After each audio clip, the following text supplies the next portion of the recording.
Welcome to the new session. As you can see on your display screen that today we are going to discuss about an important topic, that is why or some allele is dominant, what gene performs. So already we have discussed about the dominant and recessive alleles. You know, gene has alternative forms, that is called as alternative form of gene is allele. सो उनमें से एक तो dominant होता है, एक तो recessive होता है। डोमिनेंट वो होता है जो एक्सप्रेस होता है एंड रिसेसिव वो होता है जो एक्सप्रेस नहीं होता है। लेकिन अगर हम बात करें रिसेसिव की तो वो भी एक्सप्रेस होता है। वो कैसे एक्सप्रेस होता है? जब वो F2 जनरेशन में होता है तो देन ओनली इट एक्सप्रेस, जब हमने मेंडलिज्म पढ़ा था।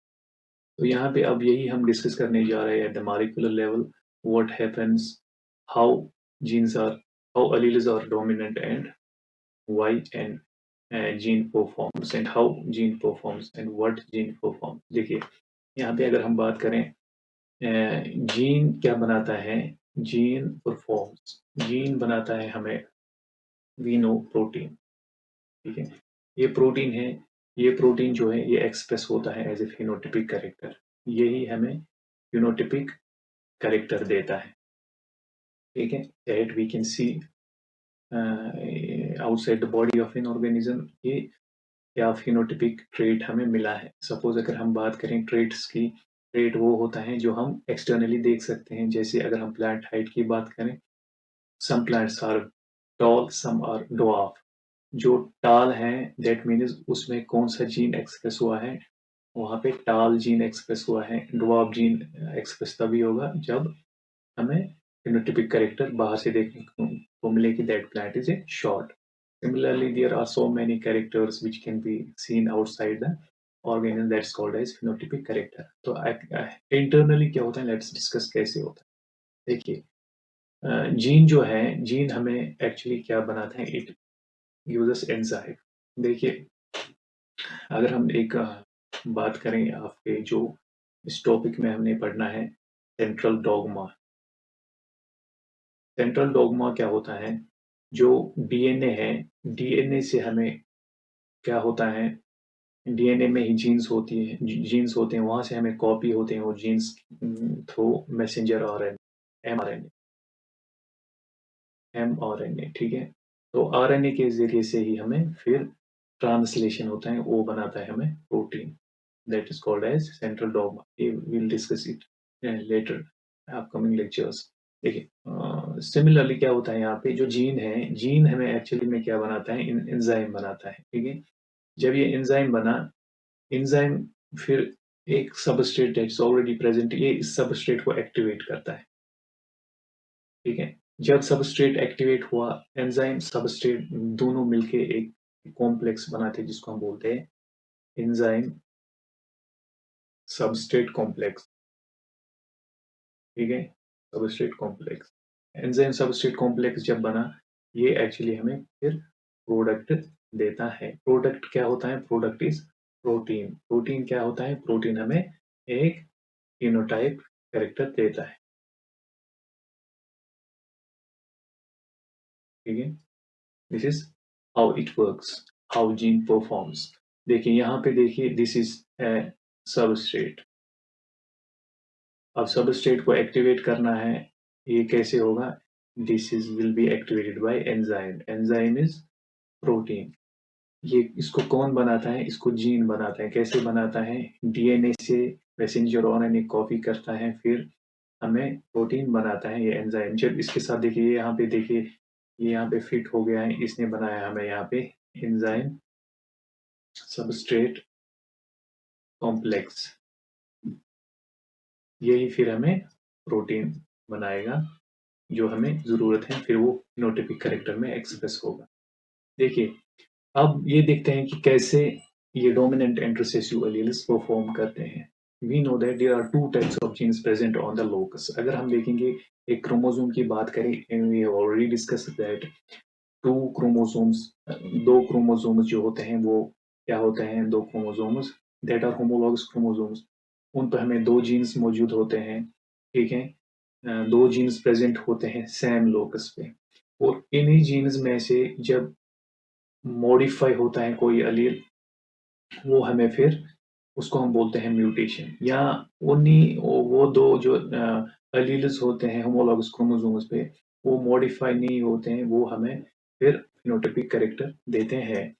ठीक है, इसी तरीके से ये डोमिनेंट एंड रिसेसिव हमें बनता है। Let us discuss. देखिए यहाँ पे हमने ये दो क्रोमोसोम्स हैं, दिस इज होमोलॉगस क्रोमोसोम्स, यहाँ पे हमें this is unmodified unmodified allele. These are unmodified alleles. ठीक है, allele is what it is, an alternative form of gene,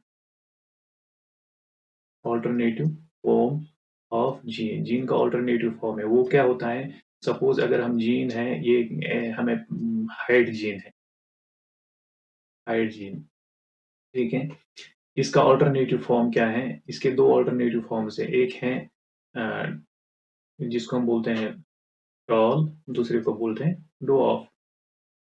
ठीक है, ड्वार्फ और टाल, ये अल्टरनेटिव फॉर्म है इसके, लेकिन जीन तो एक ही है। ठीक है, तो इसके जो अल्टरनेटिव फॉर्म यानी कि अलील्स हैं दो है। ठीक है, एक है इसी में से, इसी को हम बोलते हैं, एक है डोमिनेंट, दूसरा है रिसेसिव। ठीक है, एक है डोमिनेंट, दूसरा है रिसेसिव। तो देखिए, tall is dominant, this is recessive. अब ये ऑल्टरनेटिव फॉर्म कैसे बना इसका, यही हमें डिस्कस करना है। देखिए, अगर ये सपोज टी है, ये पी है, दिस इज अनमॉडिफाइड एलील, यहाँ पे हमने लिखा अनमॉडिफाइड एलील क्योंकि सेम लोग पे हैं, सेम जीन्स, तो इनमें मॉडिफिकेशन नहीं हुए हैं। जब हम देखते हैं तो यहाँ पे this is modified allele, that means modification हुआ है, यानी कि म्यूटेशन हुआ है, म्यूटेशन इन जीन। जीन में म्यूटेशन की वजह से क्या हो गया, हमें और एक अलील मिल गया, दैट इज मॉडिफाइड अलील। तो this is your modified allele, this is unmodified allele. ठीक है, होमोलॉगस क्रोमोसोम्स पे एक तो हमें बना मॉडिफाइड अलील, दूसरा बना हमें अनमॉडिफाइड अलील। ठीक है, अब देखते हैं। देखिए, अब यहाँ पे मॉडिफाइड अलील जो है, मॉडिफाइड अलील, इसकी तीन पॉसिबिलिटीज हैं, थ्री पॉसिबिलिटीज। ये हमें एंजाइम प्रोड्यूस करेगा। ठीक है, unmodified allele will produce an enzyme that is normal, वो हमें क्या देगा, नॉर्मल फिनोटाइप देगा। सिमिलरली, जो ये एंजाइम है, या तो ये लेस एफिशिएंट एंजाइम बनेगा, लेस एफिशिएंट एंजाइम मीन्स ये स्लो फंक्शन करेगा, स्लो फंक्शन, तो जिसकी वजह से हमें फिर भी फिनोटाइप मिलेगा, same phenotype will be performed by this, यानी कि लेस एफिशिएंट एंजाइम, लेकिन एंजाइम मिला लेकिन स्लो फंक्शन करके फिनोटाइप फिनोटाइप बनाएगा। ये क्या है, ये तीन पॉसिबिलिटी जब म्यूटेशन होता है जीन में, यानी कि मॉडिफाइड एलील में। और एक तीसरी पॉसिबिलिटी है, ये एक पॉसिबिलिटी, ये एक पॉसिबिलिटी, दूसरी पॉसिबिलिटी, तीसरी पॉसिबिलिटी ये है कि जो ये हैं, या तो नो एंजाइम एट ऑल, या नॉन फंक्शनल एंजाइम बनेगा।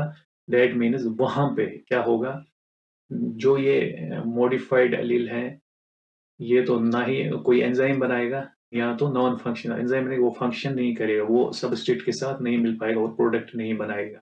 तो वहां पे क्या पॉसिबिलिटी है, वहां पे जो है रिसेसिव allele will